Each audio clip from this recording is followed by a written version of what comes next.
अगर आप इंडिया से हैं या बांग्लादेश से हैं तो यह खबर आपके लिए बड़ी इंपॉर्टेंस रखती है कि बांग्लादेश में तख्ता पलट हो गया है। बांग्लादेश में 4 बार से लगातार प्रधानमंत्री रही शेख हसीना को अपना ही देश छोड़कर भागना पड़ा है। बांग्लादेश में पाकिस्तान के जैसे फौज के हाथ में सत्ता की ताकत चली गई है। बांग्लादेश और पाकिस्तान में अंतर यह था कि बांग्लादेश अपनी आजादी के बाद डेमोक्रेटिक तरीके से चल रहा था, जिसका असर उसकी इकॉनमी पर दिख रहा था।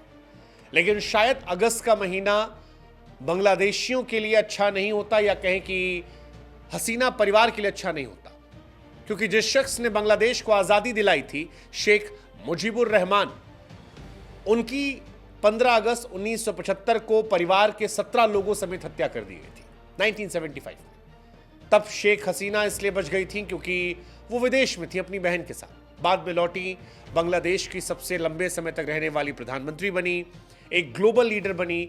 बीते कुछ सालों से इंडिया और चाइना दोनों उसमें काफ़ी इन्वेस्ट करना चाह रहे थे। लेकिन फिर एक टॉपिक आया जिसने बांग्लादेश की पॉलिटिक्स को बदल कर रख दिया, और वो टॉपिक था आरक्षण विरोधी आंदोलन। बांग्लादेश में 2 महीने से चल रहे आरक्षण विरोधी छात्र आंदोलन के बाद शेख हसीना ने सोमवार 5 अगस्त को अपने पद से इस्तीफा दिया। हिंसक माहौल के चलते शेख हसीना को देश छोड़कर भागना पड़ा। खबर आई कि सेना के विमान से रवाना हुई हैं। खबरों की माने तो उनकी बहन रेहाना भी उनके साथ है। बंगाल के रास्ते दिल्ली आई और यहां से वो शायद लंदन, फिनलैंड या किसी और देश में जाकर बस सकती है, जब तक स्थिति सामान्य नहीं होती। बांग्लादेश में जो आर्मी के हेड हैं, उन्होंने कहा कि फिलहाल एक गवर्नमेंट बनेगी, हम संभालेंगे। आंदोलन में जिन लोगों की हत्या हुई है उनको इंसाफ दिलाया जाएगा। लेकिन बांग्लादेश की कहानी जो है वो आपको श्रीलंका की याद दिलाती है। श्रीलंका में भी यही हुआ था। आप याद कीजिए, गोटबाया राजपक्षे की सरकार के खिलाफ ऐसा ही आंदोलन हुआ था। जो तस्वीरें बांग्लादेश से आ रही हैं बिल्कुल श्रीलंका की याद दिलाती है। बांग्लादेश इस वक्त बिल्कुल श्रीलंका बन गया, जहां पर प्रधानमंत्री राष्ट्रपति के घर में लोग घुस गए हैं, उनके बेड का लुत्फ उठा रहे हैं, उनके किचन से चिकन खा रहे हैं। बहुत सारी तस्वीरें ऐसे आ रही है जो दिखाई पड़ रही। प्रधानमंत्री आवास में तोड़फोड़ हुई है, आगजनी हुई है। ढाका में 4 लाख लोग सड़कों पर आ गए, जगह जगह तोड़फोड़ हुई। प्रदर्शनकारियों ने पुलिस वालों से झड़प की, 6 लोग मरे। 300 छात्रों की जान अब तक जा चुकी है, लोगों की, जिसमें मैक्सिमम छात्र हैं।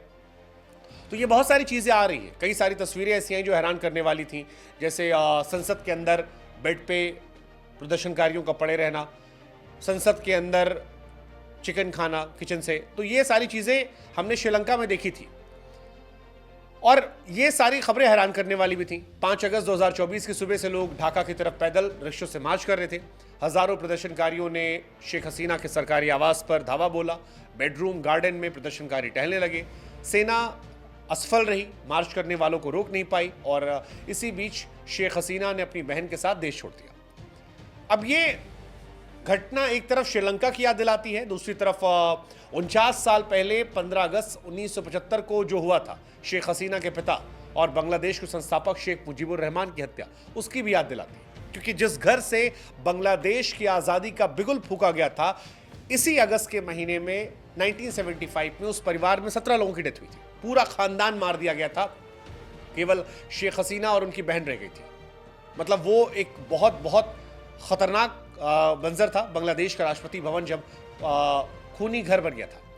लेकिन फिर उसके बाद चीज़ें बदली, चीज़ें नॉर्मल हुई।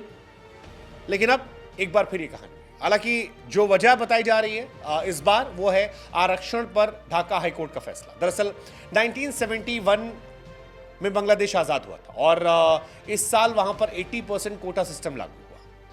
इसमें स्वतंत्रता सेनानियों के बच्चों को नौकरी में 30%, पिछड़े जिलों के लिए 40%, महिलाओं के लिए 10% आरक्षण दिया गया। सामान्य छात्रों के लिए केवल 20% सीट रखी गई। अब कुछ विरोध के बाद 1976 में पिछड़े जिलों के लिए आरक्षण को 20% किया गया था। सामान्य छात्रों को थोड़ा फायदा मिला, उनके लिए 40 सीटें हो गई। 1985 में पिछड़े जिलों का आरक्षण घटाकर 10 कर दिया गया, और अल्पसंख्यकों को 5 जोड़ा गया। इससे सामान्य छात्रों के लिए 45 सीटें हो गई।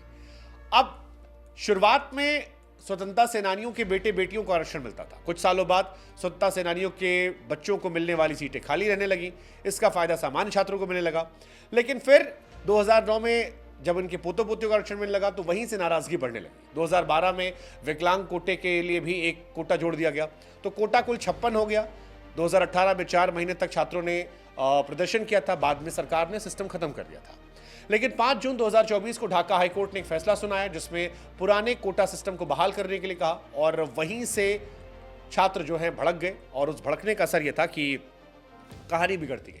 बाद में शेख हसीना ने कुछ ऐसे स्टेटमेंट दिए जो कंट्रोवर्शियल थे, जिससे कि पाकिस्तान का सपोर्ट मिल रहा है, इन लोगों को अपने ही देश के विरोधी कह दिया, और उससे सारी घटनाएं बदल गई।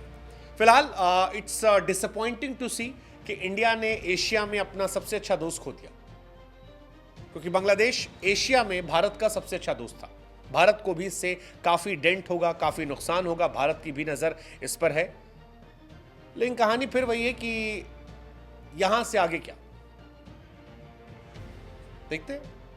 शेख हसीना कहां जाती हैं? शेख हसीना अभी दोबारा चुनकर आई थी इसी साल, जब चुनाव हुए थे, क्लीन स्वीप करके आई थी ऑलमोस्ट। बट फिलहाल बांग्लादेश पाकिस्तान बन रहा है।